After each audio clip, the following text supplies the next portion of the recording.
Assalamualaikum warahmatullahi wabarakatuh. Alhamdulillahirabbil alamin. Wabihi nasta'inu ala umurid dunya waddin. Wassalatu wassalamu ala asyrafil anbiya'i wal mursalin wa ala alihi wa ashabihi ajma'in. Amma ba'du. Sugeng santen anak-anakku semuanya. Sugeng santen ayah bunda yang ada di rumah. Pripun pawartanipun? Alhamdulillah, semoga anak-anakku semuanya diberikan kesehatan dan selalu dalam lindungan Allah Subhanahu wa taala.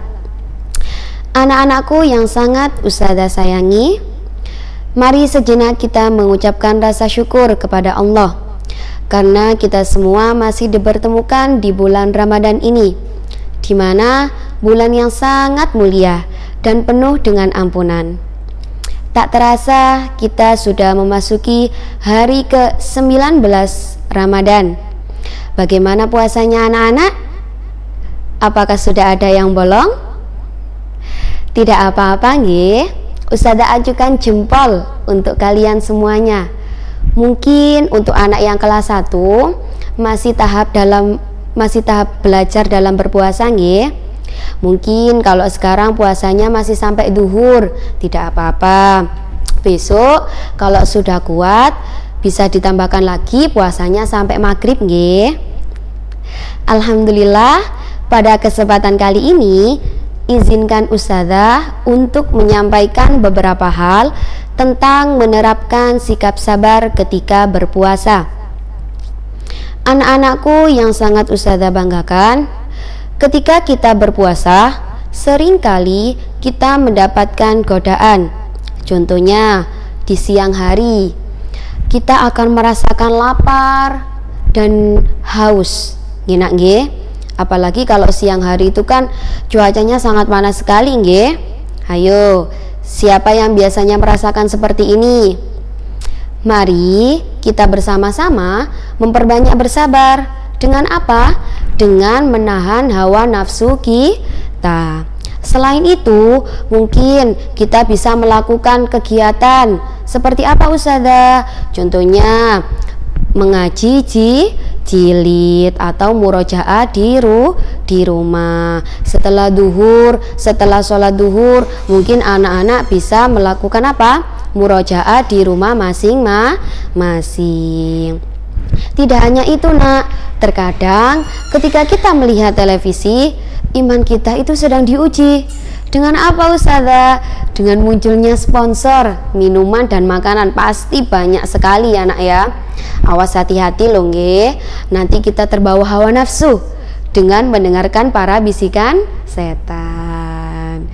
Mungkin saja setelah kita melihat televisi, tidak sengaja kita menemukan makanan atau minuman di atas meja dan orang tua kita sedang tidak ada di rumah. Lalu tiba-tiba banyak bisikan setan yang ada di telinga kita. Setan sebelah kanan membisikkan di telinga kita di sebelah kanan, seraya berkata, "Jangan makan roti itu, nanti puasamu batal loh, dan kamu tidak akan mendapatkan pahala." Nah, setan baik berkata seperti itu. Tak lama kemudian ada setan yang berbisik di telinga sebelah kiri, seraya berkata, "Tidak apa-apa, makan saja roti itu, kan tidak ada orang yang melihatmu untuk memakan roti itu." Mah, anak-anakku yang Ustazah cintai, banyak sekali godaan dan bisikan setan yang ingin membatalkan puasa kita. Maka kita harus memperbanyak rasa sabar nggih akan hal itu, karena Allah sudah menyiapkan banyak sekali pahala bagi orang-orang yang bersabar. Enak nggih? Sikap sabar tidak hanya dalam berpuasa nak, akan tetapi kita juga bersabar dengan atas musibah yang sedang kita alami sekarang. Di masa pandemi ini banyak sekali permasalahan yang muncul di negara ini. Di masa pandemi ini dari segi ekonomi, pekerjaan maupun dalam segi pembelajaran. Contohnya, anak-anak sekarang melakukan pembelajaran di rumah. Nah, ketika keluar rumah juga harus tetap mematuhi protokol kesehatan. Dengan apa? Dengan memakai masker dan tidak lupa untuk mencuci tangan. Ingatlah nak, bahwa Allah sedang menguji para hambanya. Di tahun ini banyak sekali musibah yang sudah kita alami di negara kita. Maka kita sebagai umat manusia harus memperbanyak rasa sabar dan apa? Dan memohon yang terbaik kepada Allah. Nginak nggih, jangan lupa memperbanyak rasa sabar dan tidak lupa untuk selalu berdoa kepada Allah. Di samping rasa sabar, tidak lupa kita menjalankan sholat 5 waktu dan memperbanyak berdoa. Itu paling penting ya. Karena dengan bersabar Allah akan mempermudah segala urusan kita. Insya Allah dengan rasa sabar Allah akan memudahkan segala urusan kita. Seperti bunyi surat Al-Baqarah ayat ke-153.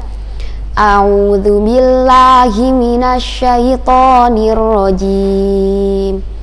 Bismillahirrahmanirrahim. Ya ayyuhalladzina amanu ista'inu bis-sabri was-shalah. Innallaha ma'as-sabirin. Ayat di atas menjelaskan bahwasannya Allah tidak hanya memberikan nikmat, akan tetapi Allah juga memberikan cobaan kepada kita semuanya. Oleh karena itu Allah meminta kita agar selalu bersabar dan tidak lupa di samping rasa sabar, kita juga tidak lupa melaksanakan sholat 5 waktu. Mohonlah selalu pertolongan kepada Allah, baik dalam rangka kewajiban seperti sholat, maupun ketika mendapatkan cobaan, seperti mungkin ketika mendapatkan musibah, maka kita harus selalu bersabar. Maka imbangilah dengan berdoa dan juga sholat 5 waktu, karena Allah bersama orang-orang yang sabar. Sejenak mari kita bersyukur terhadap nikmat Allah yang sudah Allah berikan kepada kita semua. Karena masih banyak orang di luar sana yang belum mampu merasakan apa yang seperti yang kita rasakan. Jika anak-anak menginginkan sesuatu, maka bersabarlah dan iringilah dengan memperbanyak berdoa. Karena ketika kita sedang merasa kesusahan atau orang lain sedang berada kesusahan, alangkah baiknya kita memberikan pertolongan kepada mereka dengan apa? Dengan apa yang kita miliki. Contohnya ketika kita melihat anak yatim atau orang fakir miskin, maka setidaknya alangkah baiknya kita memberikan sebagian harta kita kepada orang yang tidak mampu. Jika kita tadi belajar tentang sikap sabar perilaku kita dalam sehari-hari, maka sekarang kita akan belajar sikap sabar dari Nabi Muhammad. Ada yang tahu siapa itu Nabi Muhammad? Ya, Nabi Muhammad ialah Nabi akhir zaman yang diutus Allah sebagai teladan para umatnya. Salah satu sikap yang bisa kita teladani dari Nabi Muhammad itu sikap apa? Rasa sabar beliau. Kalian tahu beliau itu sangat sabar sekali. Sedikit kisah tentang Nabi Muhammad. pada zaman dahulu Allah itu mengutus Nabi Muhammad untuk berdakwah. Berdakwah untuk apa? Menyebarkan agama Islam kepada masyarakat Arab.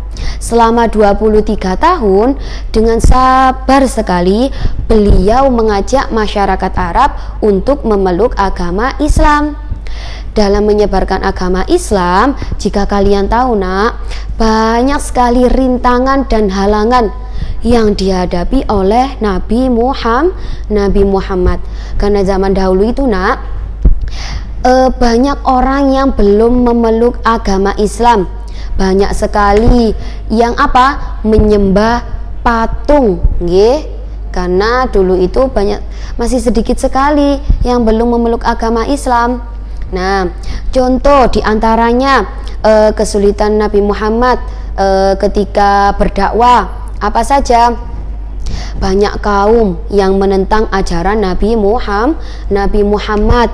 Ada juga yang menghalangi Nabi Muhammad ketika beliau berdakwah. Sampai-sampai jika kalian tahu, ada beberapa umatnya yang belum memeluk agama Islam sampai-sampai mau membunuh Nabi Muhammad. Masya Allah, takut. Kalian takut nggak? Ya Allah, beliau Nabi Muhammad saja yang ingin menyebarkan agama Islam sampai mau dibunuh.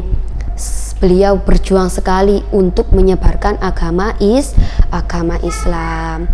Tapi Nabi Muhammad selalu bersabar dan tabah untuk menghadapi para kaumnya. Beliau selalu meminta pertolongan Allah agar diketuk pintu hatinya, diketuk pintu hati umatnya, sehingga mereka mau masuk Islam. Nah, kita sebagai anak sholih-sholihah, alangkah baiknya meneladani sikap sabar dari Nabi Muhammad, dan kalau bisa kita praktekkan dalam kegiatan kita sehari-hari. Seperti kata mahfudzat di bawah, seperti kata mahfudzat ini nggih, man sobaro dhafiro. Pasti anak-anak tidak asing dengan kalimat ini nggih, atau mungkin ada yang baru mendengarkan tentang mahfudzat ini, man sobaro dhafiro. Tidak apa-apa, yang artinya barang siapa yang bersabar maka beruntunglah ia. Insya Allah dengan rasa sabar atas nikmat yang diberikan oleh Allah dan musibah yang kita hadapi sekarang ini, insya Allah Allah akan mempermudah segala urusan kita dan mendapatkan apa yang kita inginkan. Mungkin cukup sekian dari Ustadzah. Kurang lebihnya Ustadzah mohon maaf nih yang sebesar-besarnya. Akhirul kalam, wabillahi taufiq wal hidayah. Assalamualaikum warahmatullahi wabarakatuh.